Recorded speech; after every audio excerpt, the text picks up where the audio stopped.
She began her modeling career at the age of 11 months. She appeared in her first film at the age of 9. She has since starred in 11 films. Her strikingly beautiful face has graced the cover of countless magazines. She's now written a book advising her generation on how to cope, and it's just simply called On Your Own. And I must say, she is one terrific young lady, as you will see. One of the most liked young people in our business. Would you welcome Brooke Shields?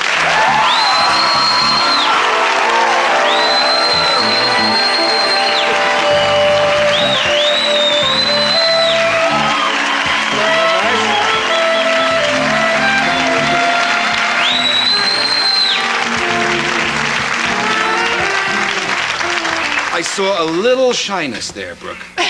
A little... You always make me so shy and nervous. No, no. Just a simple kiss on both cheeks. Do audiences give you a little... I don't really think so. I think it's, you know what it is? It's the anticipation when you're standing back and the curtain's just about to be pulled back, and you sort of want to run out there, and you know, you're told that you have to wait for your name, and then you go through the whole introduction. Do you like applause?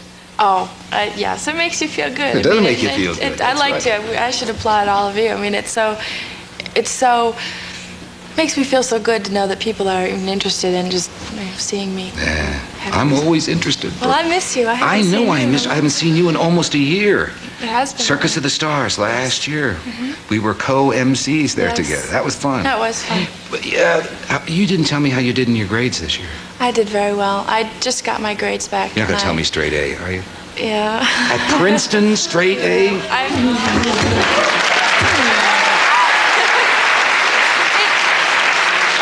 How could you get straight A's and be out at all those parties we keep reading about in magazines and newspapers? Or maybe you didn't go to them. Well, no, actually, I really study a great deal. And it's possible. I think if you can organize your time accordingly, you can really study, you can do your best, and then you have time to relax and have a good time. It's almost, I was explaining this to a couple of my friends, it's almost like having a sport. I mean, instead of the time that I would be spending in practice, say, I would go into the city and either work or go to a party or something that would take up that kind of a time. And it's also good because it provides a diversion. It's something totally separate from school. Yeah, you learned how to allot your time to play and to work. It also, yes, I have, but I also think that it's helped me concentrate in each area. By giving myself a break from each area, I'm able to fully appreciate the latter.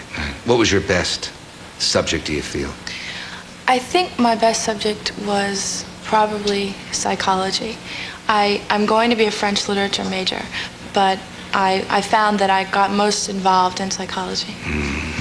Analyzing your friends, are you? Myself. Yourself? There is a tendency to do that, though, when you study psychology. You think you have every problem, you know. And you think what everybody says to you, you can figure out where they're heading, right? Yes, you start to really psychoanalyze everybody, or you're convinced you have every disease that's explained in the book. And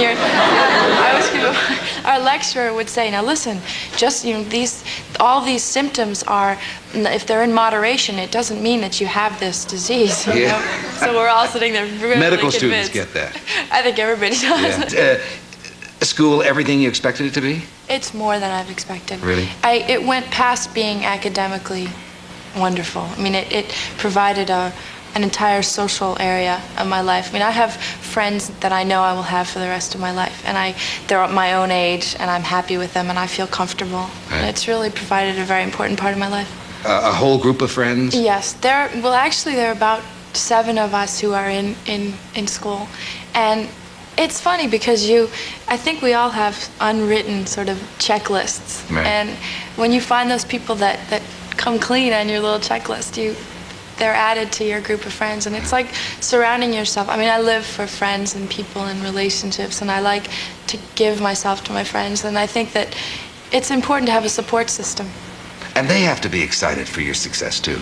I think they are. Right. We talk about it. I didn't really discuss any part of my career in the first year because if no one was going to ask me, I wasn't going to just volunteer information. Right. But now my friends are starting to become more involved in it, and I take them with me whenever I can. A girlfriend of mine is with me now, and it's special to have someone always with you, I think. Yeah.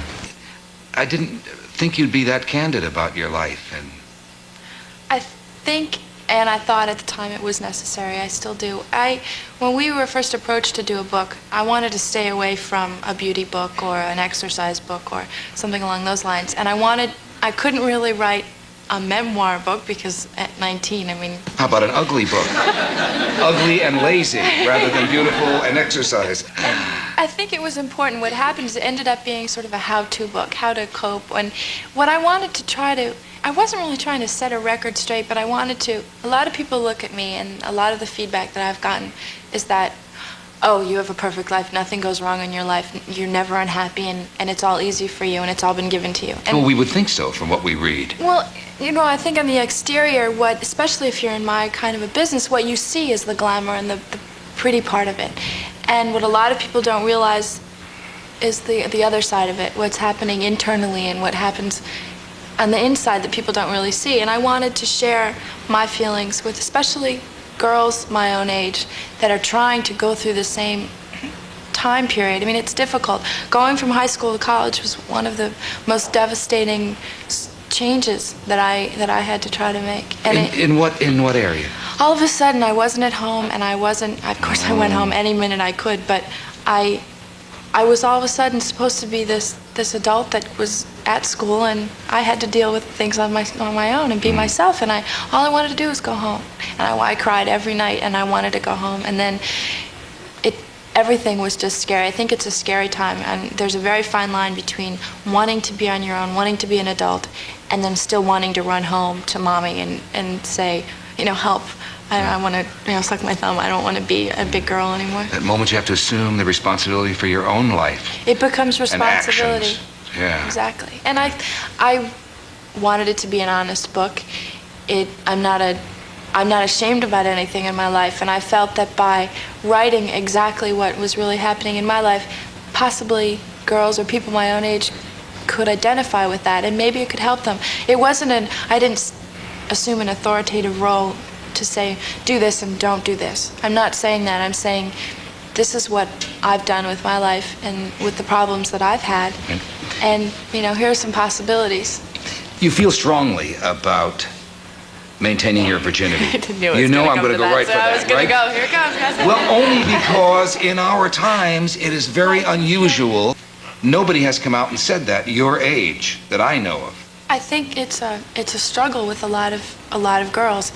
I wanted to make the point that I never have condemned anybody that was had a different way of approaching things. As I said, I'm not ashamed. I'm not necessarily proud because it's not something I really go around saying. Everybody else says it, but no, but I'm talking about a famous young woman. Well, I think in essence, what I'm saying is that I'm just like many other girls, and that it's okay. You should really think about yourself first, and no one should do anything for anybody else when it comes to yourself, because in the end, in the final analysis, you really only have yourself and your own feelings, and that's the only thing really that no one can take away from you. And if you give that up, then you're not really left with anything. And I'm just saying that it's important to do what you feel is best for yourself. And I don't think anybody's really said that. I don't know why. Maybe they haven't been really asked. I'm always linked with different people, and I think maybe that creates a great deal of intrigue. I just felt that it was important to say it. Well, I would think peer pressure, that phrase you hear constantly, is the toughest I would to think face. So too.